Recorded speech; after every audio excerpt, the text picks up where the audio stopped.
My friends, we gather here for a very simple purpose: to turn within and discover what has always been present, though hidden behind centuries of misunderstanding. Nearly every form of human suffering, every fear, every unanswered prayer, every sense of abandonment has arisen from one foundational mistake. Humanity has believed that God is somewhere else. We have imagined a God far above the earth, a God who must be reached through effort, a God who must be convinced to notice us, to bless us, to act on our behalf. And as long as we hold this belief, we remain wanderers in a spiritual desert, searching for water that flows only from the well within. You see, the great tragedy is not that God is distant, but that we have accepted the belief in distance. The presence that Jesus revealed was not a deity dwelling in the sky, but the living reality at the center of your own being. And so long as we look outward with our eyes, with our emotions, with our hopes, we pass by the very source we seek. This misconception has shaped religions, shaped theology, shaped our prayers, shaped our fears. Yet Jesus, with such gentleness, turned our attention in another direction when he said, "The kingdom of God is within you." It was as if he was saying, "Look no farther. Stop your searching. The one you long for is already here."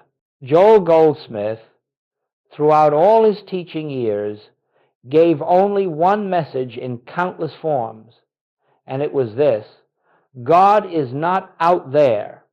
The infinite is not separate from you. The very consciousness by which you hear these words, the very life that beats your heart, is the presence of God expressed as your being. Everything we do today begins with this recognition, not belief, not hope, but recognition. For to the degree that you believe God is elsewhere, to that degree you experience separation.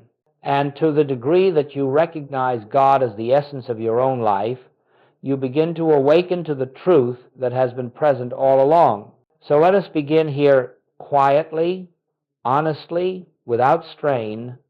Let us acknowledge that perhaps the problem has never been that God is silent, but that we have been listening in the wrong direction. Let us open ourselves to the possibility that the kingdom we have pursued with such effort is not a destination to reach, but a reality to uncover. The presence is here. The presence has never left. And as we move deeper into this teaching, you will find that the distance you have felt between yourself and God dissolves not by effort, but by realization. This is the beginning of our journey today. Let us continue now with the words that stand at the very foundation of all spiritual awakening. When Jesus declared, "The kingdom of God is within you," he was not offering poetry, nor metaphor, nor an elevated moral encouragement.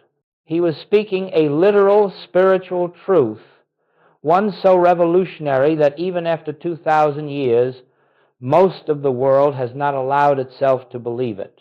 Humanity has searched for the kingdom in churches, in rituals, in holy places, in sacred books, in emotional experiences, and yet Jesus pointed quietly to an inner dimension that cannot be found by the senses at all. If the kingdom were something outward, you could find it with effort. You could walk to it, study your way into it, behave your way into it, repent your way into it. You could observe certain practices, follow certain rules, give certain offerings, and perhaps one day attain it. But Jesus denied all such notions with a single sentence. The kingdom of God does not come with observation. You cannot see it with your eyes. You cannot locate it in a place. You cannot discover it in time. For it is already here, and it is already complete, residing not in the world around you, but in the depth of your own being. This is why so many seekers remain seekers. They strive outwardly for what exists inwardly. They pray for a God they imagine to be far away. They fast, hoping to attract divine attention. They plead for blessings, believing the kingdom must descend from heaven. But the Master said no such thing. He said, the kingdom is within you now, not later, here, not elsewhere, present, not pending. The kingdom is not coming to you. It is waiting to be recognized. When Joel Goldsmith read these words, he understood their meaning not through intellect but through experience. He discovered in the silence of meditation that the presence Jesus spoke of was not separate from the life that animated him. And once he recognized this, the teachings of Jesus unfolded like a map revealing the terrain of the inner world. The miracles, the healings, the peace that radiated from the Master were not supernatural demonstrations, but expressions of one who had realized his oneness with the infinite within. We, too, must come to this understanding if we are to awaken spiritually. The kingdom is not the reward for good behavior. It is not a place we enter after death. It is not a realm reserved for saints or mystics. The kingdom is the eternal presence of God, and it is present within every individual as their very being. It awaits only acknowledgement, it awaits recognition, and the moment you turn within, not with effort, but with openness, you begin to sense what Jesus knew so completely, that the Father and the kingdom are ever where you are. Let us hold this truth gently in consciousness. The kingdom is within, and if it is within, then nothing stands between you and God but belief. As we proceed, you will see that the entire spiritual life is not a journey toward God, but a journey away from the belief that God is elsewhere. As we move deeper into this unfolding truth, let us turn to the heart of Joel Goldsmith's realization, the insight that illuminated all his teaching and healing work. God is the very consciousness of the individual.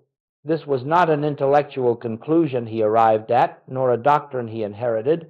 It came to him in the silence, in those sacred moments when the human mind grows still enough for the infinite to reveal itself. Goldsmith discovered that the presence we call God does not act upon us from the outside. It is not a power traveling from heaven to earth, blessing one person and passing another. Rather, the presence lives as the core of our being, functioning as intelligence, as life, as awareness, as the very capacity by which we know anything at all. When you hear these words, when you breathe, when you become aware of your surroundings, the faculty that perceives is not separate from God. That perceiving consciousness is the activity of the infinite expressing through you. This insight is the cornerstone of his teaching.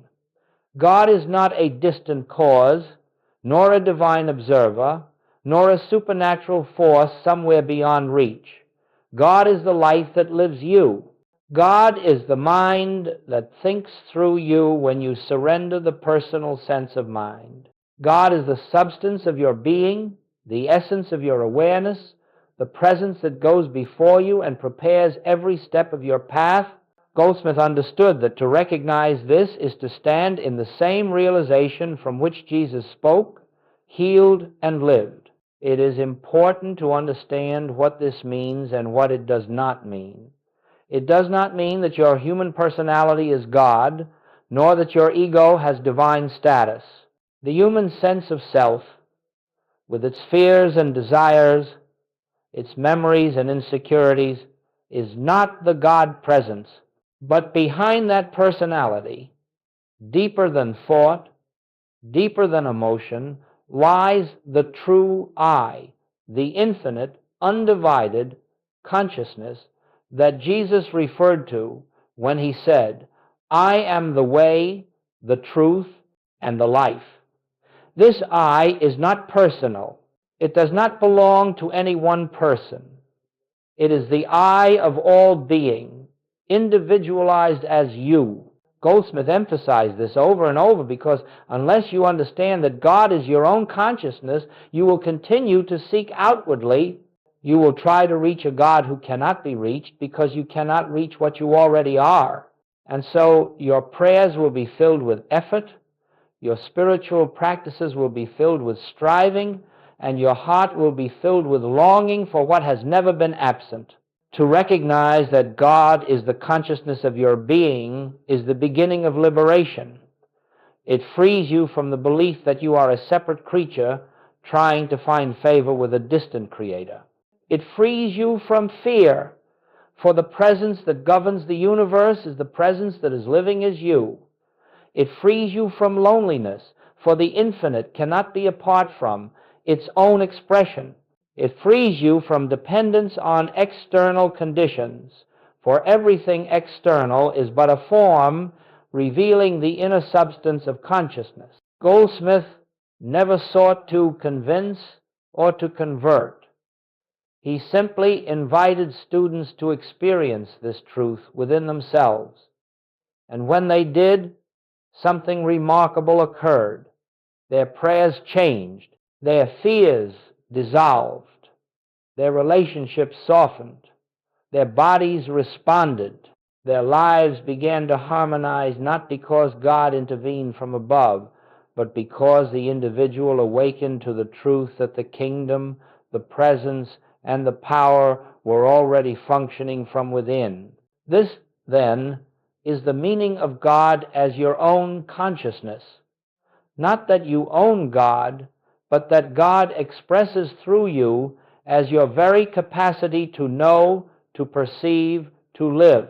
And as this becomes the center of your awareness, life itself becomes the classroom in which the infinite teaches you, moment by moment, that it has never been separate from its creation. Let us look now at the great obstacle, an obstacle not placed by God, not imposed by circumstance, and not rooted in reality at all, but arising from the human mind's own conditioning. This obstacle is the belief in separation. It is this belief, and only this belief, that creates the sensation that God is far away, that heaven is distant, that help must come from some power beyond ourselves. And yet, the truth is that God has never moved. God has never withdrawn. God has never withheld. What we experience as distance is nothing more than the mind's habit of seeing itself as a separate, isolated self. From birth, we are taught to identify with the body, the personality, the name, and the history attached to that name. We are taught to believe that we are independent creatures, existing apart from the source that formed us. And so the mind begins life with a fundamental error. It sees itself as the center of existence, and God as an outside power whose attention must be sought, whose favor must be earned, whose presence must be invoked. But the moment we accept this premise, we begin to live inside an illusion. For if you believe you are a separate self, you cannot help but believe in a separate God. And if you believe in a separate God, you cannot help but feel abandoned during moments of suffering, nor can you help but strive endlessly to reconnect with a presence that never left you. The human mind creates the very distance that it then tries desperately to overcome. Joel Goldsmith taught that the human or mortal mind is not an entity, but a bundle of conditioned beliefs, beliefs inherited from culture, religion, family, and collective consciousness. These beliefs create a picture of life in which you seem to stand here and God seems to stand there. But this picture has no foundation in reality. It is a dream of separation. It is the dream from which we must awaken. The sense of separation shows itself in many subtle forms. It appears as fear, the fear that something can threaten us because we believe we are apart from the infinite life. It appears as guilt, the belief that we have offended a God outside of us. It appears as loneliness, the aching feeling that we exist as isolated beings craving connection. It appears as striving to be spiritual, striving to be worthy, striving to reach heaven as though heaven were ever, anywhere, but within the depths of our own being. Yet Jesus never spoke of a God apart from us. He said, I am in the Father, and the Father in me. And he prayed that we would know the same truth, that they may be one, even as we are one. The unity is already there, but the human mind cannot see it because it believes in a self that has never been real. You see, the task is not to create oneness. The task is to dissolve the belief in twoness. When the mind's habitual identification with the separate self loosens, even for a moment, a great stillness opens. And in that stillness, the sense of separation begins to fade. You realize you are not standing apart from God, you are standing in God. You realize you are not searching for a presence, you are living as its expression. You realize that the very I you have been referring to your whole life is not the personal I, but the infinite I that was never born and will never die. Goldsmith often said that the spiritual path is not adding truth to ourselves, but removing the beliefs that conceal it. Separation is not a reality to be overcome. It is an illusion to be recognized. And once recognized, it dissolves, sometimes suddenly, sometimes gradually, but always inevitably, because the truth of your being is oneness, and truth has a way of revealing itself whenever the mind becomes still. Let us gently acknowledge, then, that every feeling of distance from God is only a belief, and that belief can be released. As we continue, we will see more clearly what lies behind the personal sense of self and how the recognition of the true I becomes the doorway through which the presence reveals itself.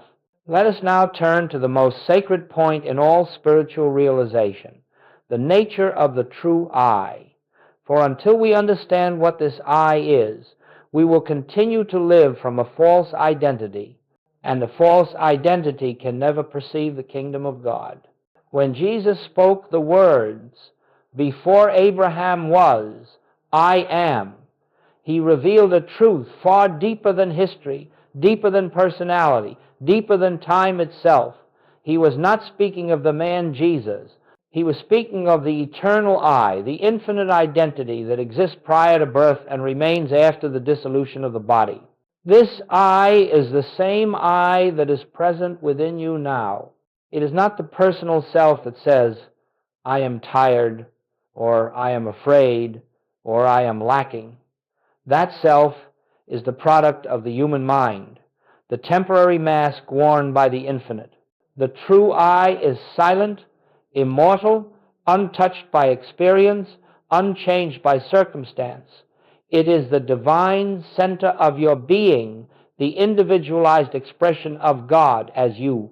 When you say I, without attaching any adjective, any story, any label, you are touching this pure center, infinite being, appearing in the form of your consciousness. Joel Goldsmith dedicated his entire teaching ministry to helping students discern the difference between the I of the personal sense and the I of spiritual identity. The personal I is formed by memory, shaped by conditioning, and limited by fear. It lives constantly in reaction to the world.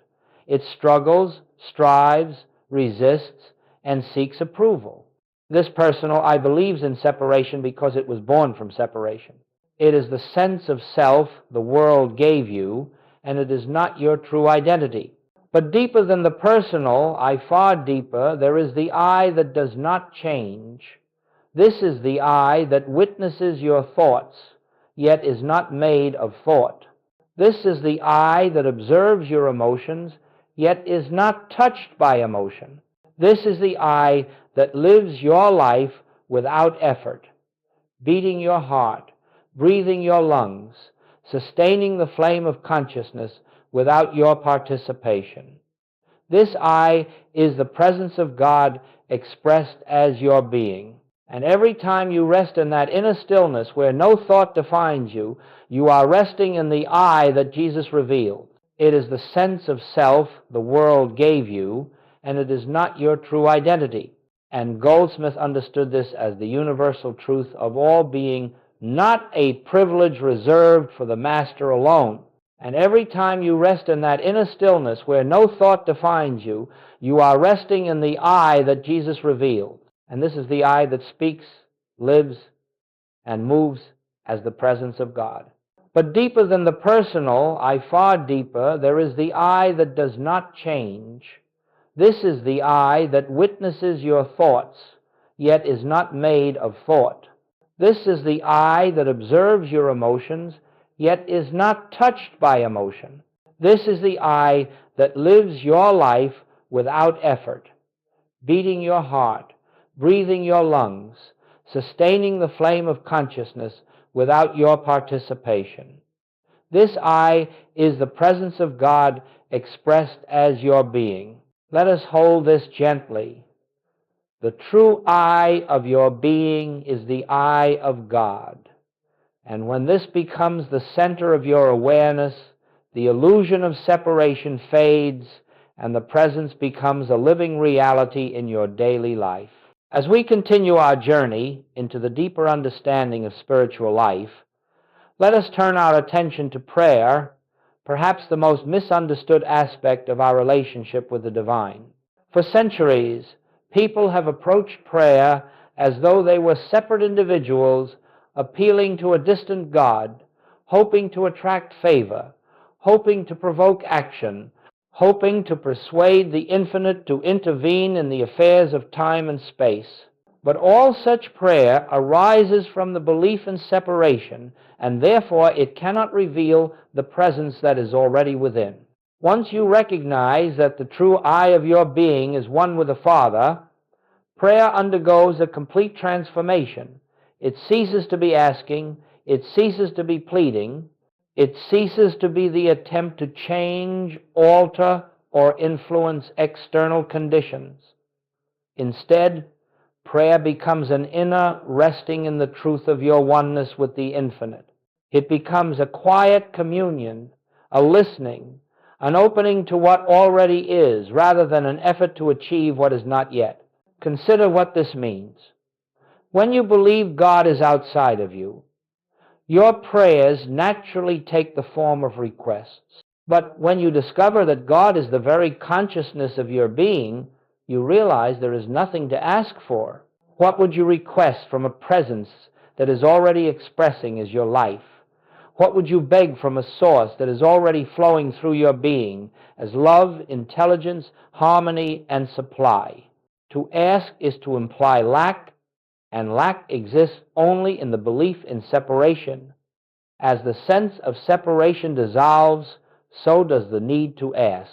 Joel Goldsmith taught that the highest form of prayer is receptivity. Receptivity to the truth, that the kingdom is within, that the presence is here, that the infinite is expressing itself as the very activity of your consciousness. This prayer does not seek to change God or change the world.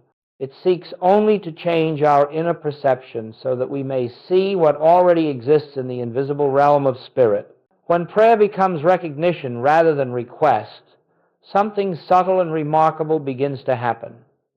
The inner agitation that accompanies fear dissolves. The urgency that accompanies human desire fades. The longing that accompanies the sense of absence softens. In their place arises a quiet assurance, a stillness that is not passive but alive with presence.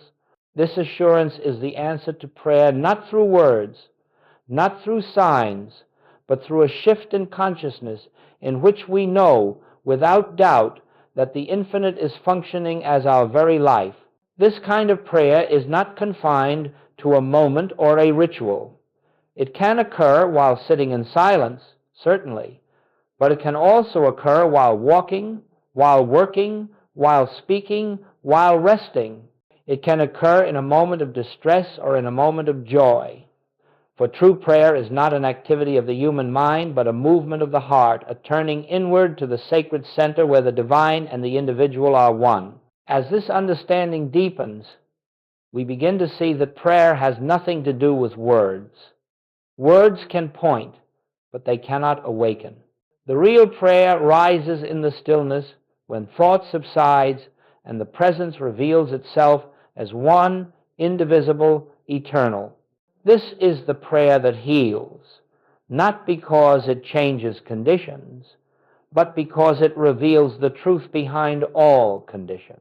It is the prayer that dissolves fear, not because it brings new strength from afar, but because it uncovers the strength that has always been present. Let us hold this gently.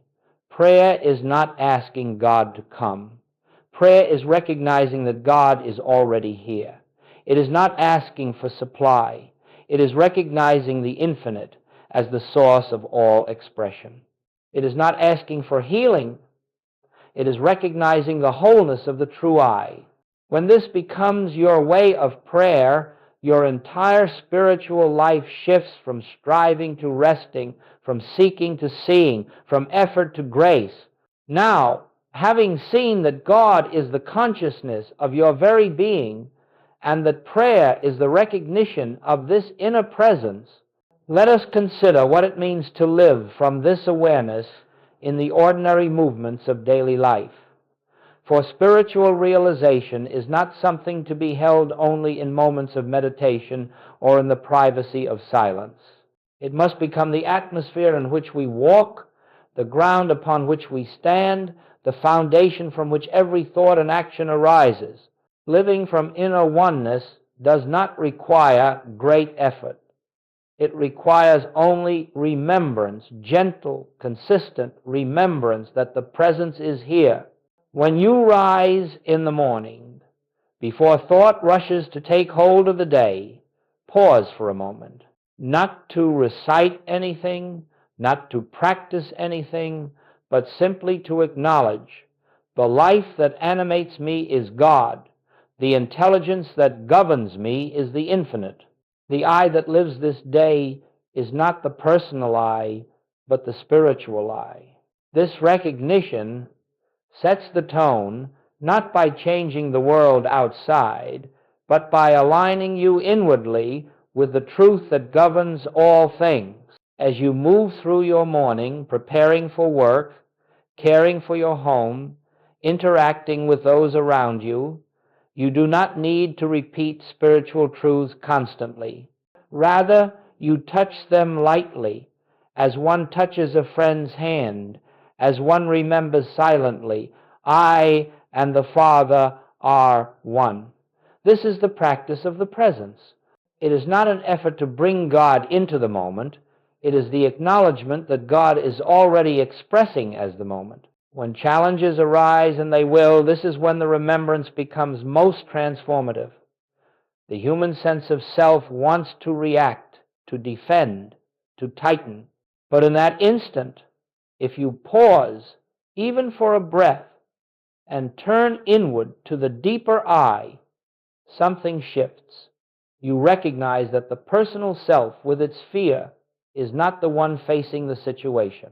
The infinite, the presence, the I that I am, stands there instead.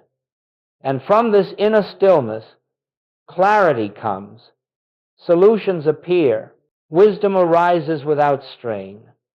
You find yourself guided not by calculation, but by intuition, by the quiet inner prompting that Goldsmith often called the activity of the Christ within. Living from oneness also transforms your relationships.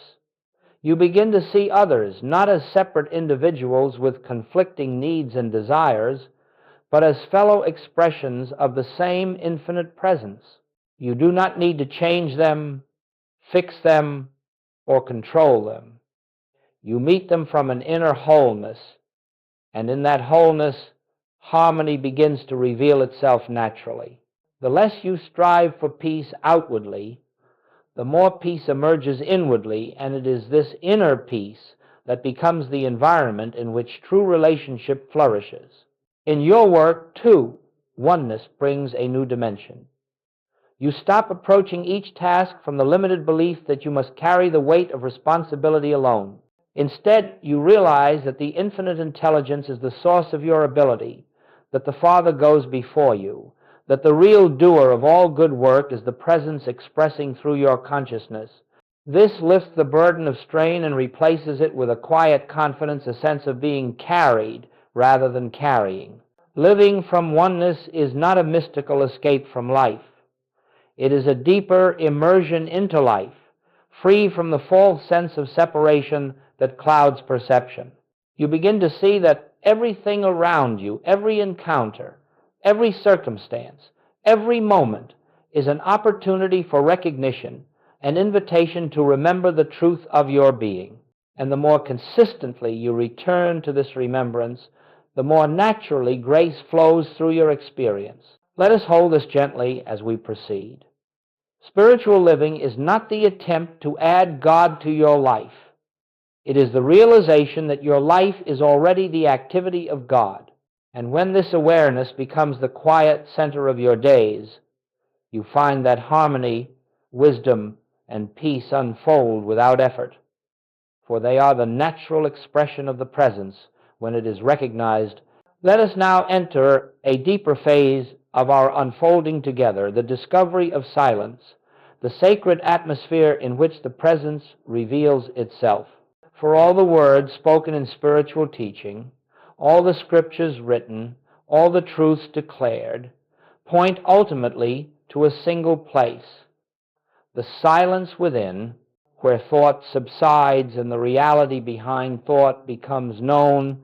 It is in this silence that the kingdom is experienced, not as a belief or an idea, but as a living presence that permeates and sustains your very being. Goldsmith often said that silence is not the absence of sound. It is the absence of the personal sense of self. It is the atmosphere in which the ego relaxes its grip and the deeper I begins to shine through. Silence is the doorway through which you pass from the belief in separation into the recognition of oneness. And if you learn to rest here, even for moments, you will discover that God is not revealed through noise, not through emotional intensity, but through quiet recognition. This silence cannot be forced.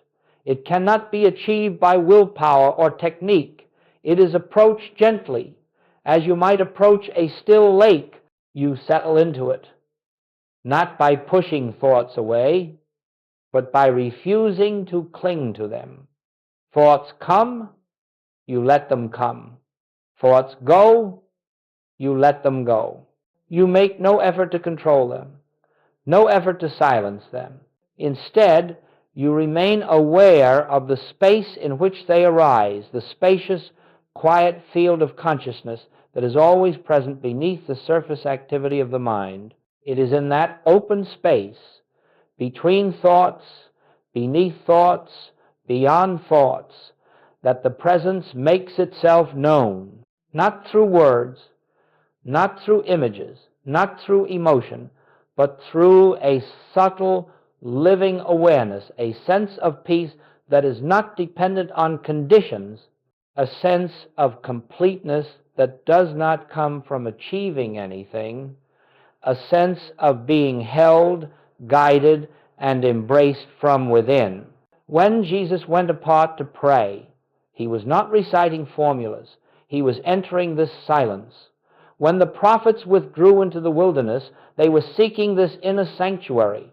And when Joel Goldsmith sat in meditation before his classes, he was not preparing material, he was opening himself to the presence, allowing it to speak through him as spontaneous revelation. You, too, can enter this sanctuary, and you need not go to a mountaintop or retreat from the world. The silence is always here. It waits behind the noise of your thoughts, behind the activities of your day, behind the emotional storms that rise and fall. It is the ground of your being. And when you touch it, even briefly, you will find yourself renewed not by effort, but by contact with the infinite that lives through you. Let us understand this clearly. Silence is not a practice you perform. It is a state you allow. You do not make silence happen. You create the conditions in which it can be felt. You simply grow quiet within yourself, gentle, receptive, open, and the presence reveals itself in its own way, in its own time, in its own rhythm. This revelation is not dramatic. It does not arrive with fanfare. It is more like a soft dawn rising behind your awareness, illuminating everything without announcing itself. And from this silence flows guidance. From this silence flows healing. From this silence flows intuition, wisdom, harmony. Not because you ask for these things, but because the presence, once recognized, expresses its nature effortlessly. You begin to live not by outer striving, but by inner unfolding. This is the life of grace. This is the inner sanctuary. This is where God is found, not outside, not above, not beyond, but here in the quiet depth of your own being. Hold this truth gently. The silence within you is the temple of the Most High, and whenever you enter it, even for a breath, you are touching the kingdom. As we come gently to the close of this time together, let us return once more to the simple truth from which everything we have spoken arises, the truth that God is not afar, that the kingdom is not distant, that the presence is not waiting to arrive. God is the very life that animates you, the very consciousness through which you hear these words, the very essence of your being, and all that has been shared today is but a call to return to that center where the infinite and the individual are recognized as one. The spiritual journey, when truly understood, is not a path of becoming. It is a path of uncovering. We are not striving to reach God. We are being gently led away from the belief that God is somewhere else. We are not building a bridge to heaven. We are discovering that heaven has always been the foundation of our existence. Every moment of quiet recognition, every pause in which we remember the deeper I, every breath in which we release the personal sense of self, brings the realization of what has never changed. I and the Father are one.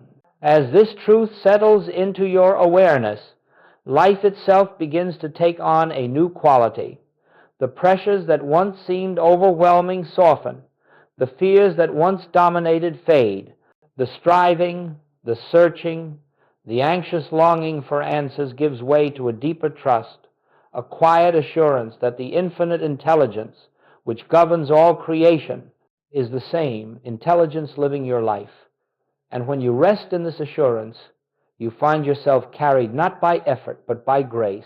I invite you, as you move forward from this moment, not to cling to the words spoken here, but to the spirit behind them. Words can point, they cannot reveal. The revelation comes only in the stillness, in the silent awareness of the presence within.